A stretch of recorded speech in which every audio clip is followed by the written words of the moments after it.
बिल्लाहि मिनश्शैतानिर्रजीम बिस्मिल्लाहिर्रहमानिर्रहीम। मेरे तमाम तलबा व तालिबात अस्सलामु अलैकुम वरहमतुल्लाहि वबरकातुहू। आइए बग़ैर तख़ीर किए हम अपने दूसरे लेक्चर की तरफ बढ़ते हैं और मुझे पूरी उम्मीद है कि आपने हमारा लेक्चर नंबर 1 अच्छे से सुना भी होगा और समझा भी होगा और उसके फ़वाइद भी हासिल किए होंगे। अगर आपने हमारी पहली वीडियो यानी लेक्चर नंबर 1 नहीं सुना तो आप उस वीडियो को देखें। उससे आपको ये फ़ायदा होगा कि आपको कुरान पाक को ख़ूबसूरत अंदाज से असूल व क़वाइद के साथ पढ़ने में आसानी होगी और पता चलेगा कि उसूल व क़वाइद के साथ कुरान पाक को पढ़ना कितना ज़्यादा ज़रूरी है। तो आइए बग़ैर तख़ीर किए हम अपने दूसरे लेक्चर की तरफ बढ़ते हैं। बिस्मिल्लाहिर्रहमानिर्रहीम। सबसे पहले हमारे लिए ये समझना ज़रूरी है कि अलिफ़ से लेकर या तक जितने भी हुरूफ हैं ये कुल कितने हैं। अलिफ़ से लेकर या तक कुल हुरूफ 29 हैं और इन तमाम हुरूफ को हुरूफ़ मुफ़रदात का नाम दिया जाता है। मुफ़रद कहते हैं अकेले को, क्योंकि हम इन हुरूफ को अकेला अकेला पढ़ते हैं, इसीलिए उन हुरूफ को हुरूफ़ मुफ़रदात कहा जाता है। जैसा कि अलिफ़, बा, ता, सा, जीम वगैरह वगैरह, यानी हम इन हुरूफ को अलग अलग अदा करते हैं, इसीलिए इन तमाम हुरूफ को हुरूफ़ मुफ़रदात का नाम दिया जाता है। उसके बाद हम नुक्ते की पहचान करेंगे। नुक्ते की पहचान करने का फ़ायदा ये होगा कि हमें हुरूफ की पहचान करने में आसानी होगी। नुक्ते की पहचान से हमें पता चलेगा कि वो हुरूफ कौन सा है जिसके ऊपर इतने नुक्ते हैं, 1 है, 2 है या 3 नुक्ते हैं, वो हुरूफ कौन सा है। यानी नुक्ते की पहचान से हरफ की पहचान करना हमारे लिए आसान हो जाएगा। तो चलिए नुक्ते की पहचान करते हैं।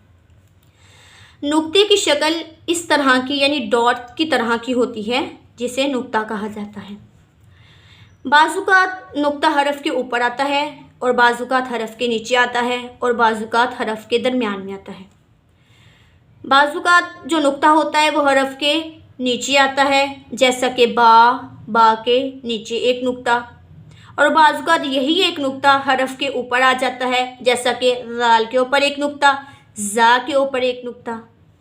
और इसी तरह से बाज़ुकात एक ही नुक्ता कभी कभी हरफ के दरमियान में आ जाता है, जैसा कि नून यानी नून के दरमियान में नुक्ता।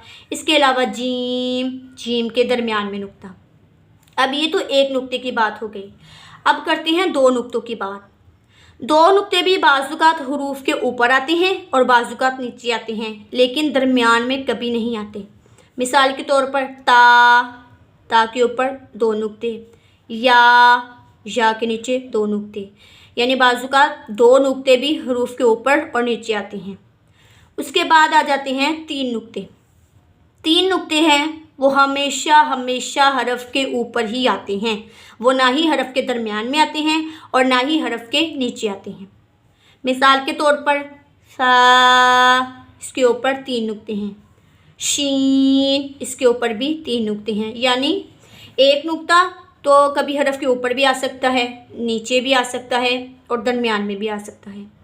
2 नुक्ते सिर्फ हरफ के ऊपर आते हैं और नीचे आते हैं, वो दरमियान में नहीं आते।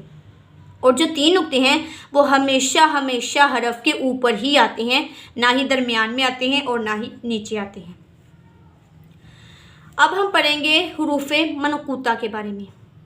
हुरूफ़ मनक़ूता उन हुरूफ को कहा जाता है जो नुक्ते वाले हुरूफ होते हैं। इसके लिए ये शर्त ज़रूरी नहीं है कि वो 1 नुक्ता हो या 2 नुक्ते हों या 3 नुक्ते हों। नुक्ते होने चाहिए, उन हुरूफ को हुरूफ़ मनक़ूता कहा जाता है। मिसाल के तौर पर देख लेते हैं, बा, ता, सा, जीम, खा। इसके अलावा जो भी नुक्तों वाले हुरूफ हैं उन तमाम हुरूफ को हुरूफ़ मनक़ूता कहा जाता है। हुरूफ़ मनक़ूता के उल्ट यानी मुतज़ाद में एक हुरूफ आते हैं, वो होते हैं हुरूफ़ गैर मनक़ूता। मनक़ूता का मतलब है नुक्ते वाले हुरूफ। लफ़ज़ से ही आपको पता चल रहा है मनक़ूता यानी नुक्ते वाले, और गैर मनक़ूता यानी कि नुक्ते के बग़ैर वाले हुरूफ। गैर मनकूता में कौन से हरूफ आएंगे? गैर मनकूता में वो हरूफ आएंगे जिनके ऊपर नुक्ते नहीं होते, ना ऊपर होते हैं, ना नीचे होते हैं, ना दरमियान में होती हैं, कहीं भी नुक्ते नहीं होते। वो हरूफ नुक्तों के बग़ैर होते हैं।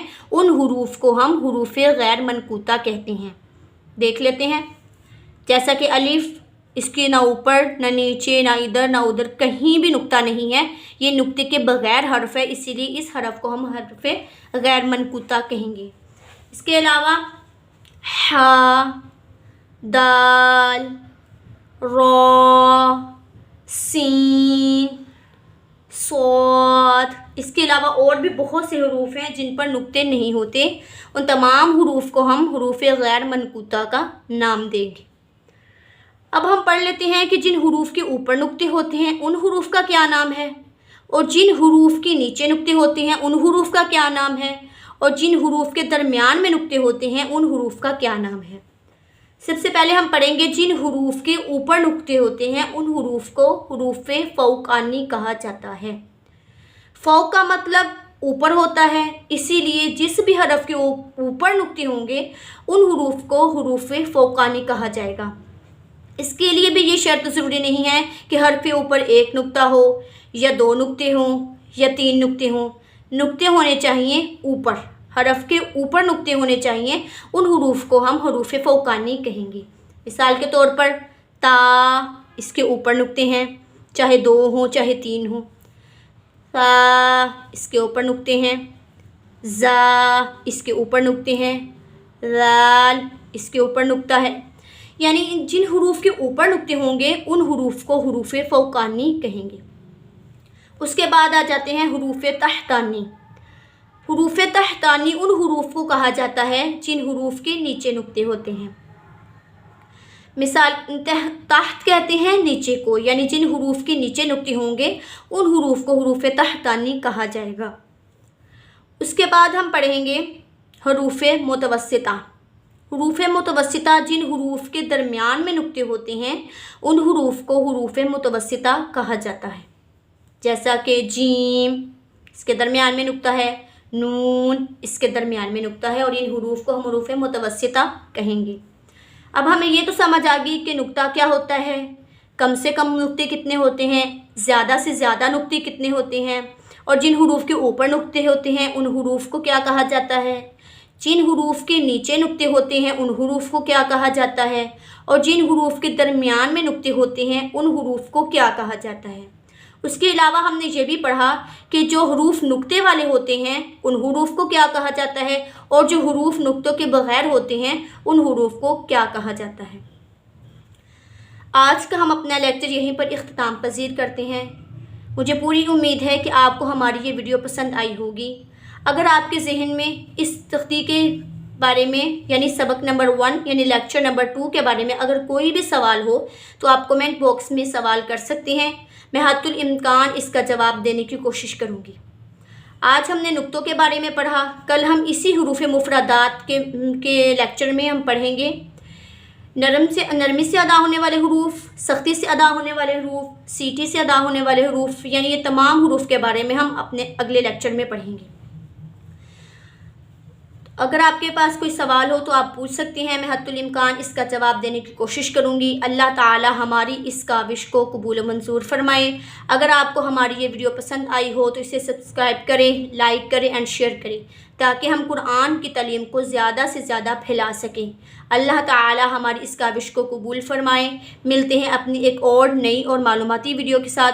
तब तक के लिए अल्लाह निगहबान।